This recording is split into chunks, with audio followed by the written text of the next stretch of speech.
Bonjour. À Paris, on découvre un matin qu'on a une piste cyclable en bas de chez soi, comme la ministre de la Culture avait dit un jour. L'aventure est au coin de la rue.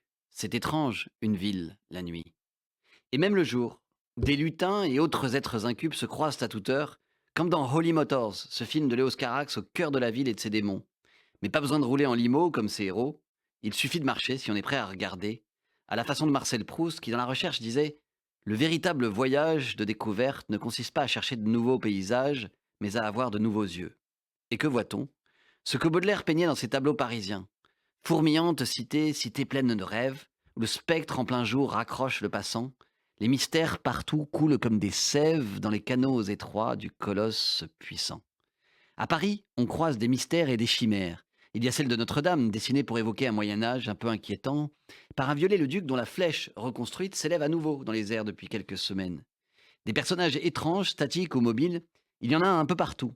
Tels ces automates de Niki de Saint-Phal et Jean Tinguely, à la fontaine Stravinsky, elle aussi tout juste restaurée par la ville, animaux de métal qui crachent de l'eau en s'animant soudain. Et juste en face de l'autre cathédrale, cathédrale des tuyaux comme on l'a jadis surnommée, élève dans le ciel parisien les couleurs étonnantes de ces tuyaux dont chacun a une fonction précise, comme sa chenille, mi-escalier, mi-organe vivant depuis laquelle on découvre toute la ville en s'élevant. Les tuyaux, les clochers, ces mâts de la cité et les grands ciels qui font rêver d'éternité. Baudelaire encore. Mais il faut redescendre à terre. J'aime en particulier ces heures du matin où tout se décante. Les travestis vont se raser, les stripteaseuses sont rhabillés. Les traversins sont écrasés, les amoureuses sont fatiguées. Il est 5 heures, Paris s'éveille. Paris, c'est moi. Des travestis, des gens grimés, on en croise à toute heure. Pas que des super-héros ni des stars de la Fashion Week, objet de mes chroniques précédentes. Il y a aussi Mardi Gras et Halloween, les soirs de match ou les fêtes de l'école, avec ces êtres fardés qui éclairent autrement la ville, et Nuit Blanche ou la Marche des Fiertés, et toute autre occasion de se transformer en qui on est vraiment. Je pense à ces sœurs de la perpétuelle indulgence qui surgissent parfois dans les cérémonies officielles et dont les uniformes sont presque aussi beaux que ceux des sœurs de la fraternité de Jérusalem que j'avais aussi déjà évoqués. Ou bien ceux que j'appelle le gang des cyclistes qui, lorsqu'ils déboulent en furie slalomant entre les voitures avec leurs tenues bariolées, font peur aux passants, comme les jeunes de Michel Berger dans Starmania. Quand on arrive en ville, tout le monde change de trottoir. On n'a pas l'air viril, mais on fait peur à voir. Des gars qui se maquillent, ça fait rire les passants. À Paris, une goutte de pluie et les passants ou les cyclistes déploient des tenues de lumière, ombrelles aux motifs les plus fous, bottes en caoutchouc mi-humaine, mi-animal.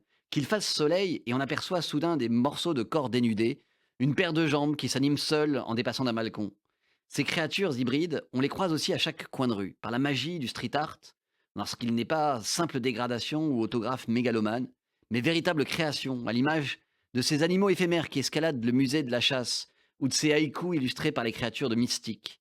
Dans les allées des jardins publics, on tombe parfois sur des animaux mythologiques ou des champignons qui semblent hallucinogènes.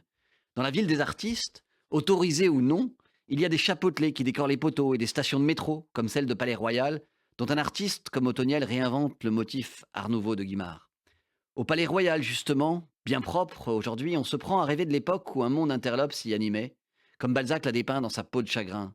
Si l'Espagne a ses combats de taureaux, si Rome a eu ses gladiateurs, Paris s'enorgueillit de son palais royal dont les agaçantes roulettes donnent le plaisir de voir couler le sang à flot, sans que les pieds du parterre risquent d'y glisser. Essayez de jeter un regard furtif sur cette arène. Entrez. Entrez ou préférez ces passages qu'on trouve encore un peu partout, dans les deuxième et troisième arrondissements de Paris, avec ces réparateurs de parapluies comme au passage de l'Ancre. Passages parisiens qui permettent de voyager dans l'espace comme dans le temps, à l'image des tournages permanents d'une ville qui inspire tant les créateurs et se transforme pour quelques jours en un Paris d'époque, aux rues ensablées et aux personnages aux tenues de mousquetaires.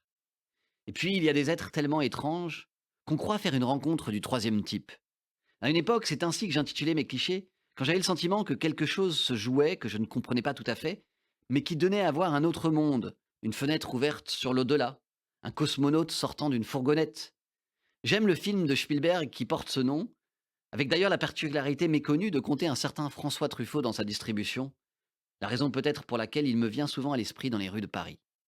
Un Paris où on croise de curieux attelages, des véhicules surgis du passé ou de l'espace, À chacun sa soucoupe volante, planche à roulettes de retour vers le futur, char cosmique ou chevaux montés comme des centaures par la garde républicaine.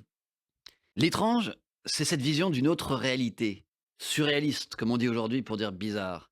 Les surréalistes adoraient logiquement Paris, et logiquement, en 2024, à l'occasion du 100e anniversaire de la publication du Manifeste du surréalisme, le Centre Pompidou organise une exposition sur le surréalisme, d'abord et toujours. Et puisque je parle de ces musées où l'étrange est parfois dans les cours et les jardins, plutôt que dans les salles, ces œuvres qui parfois envahissent pour notre joie l'espace public, comme bientôt, je le dévoile ici, la statue de Gérard Garouste, Guerre, révélée cette semaine à Art Paris pour la galerie Templon.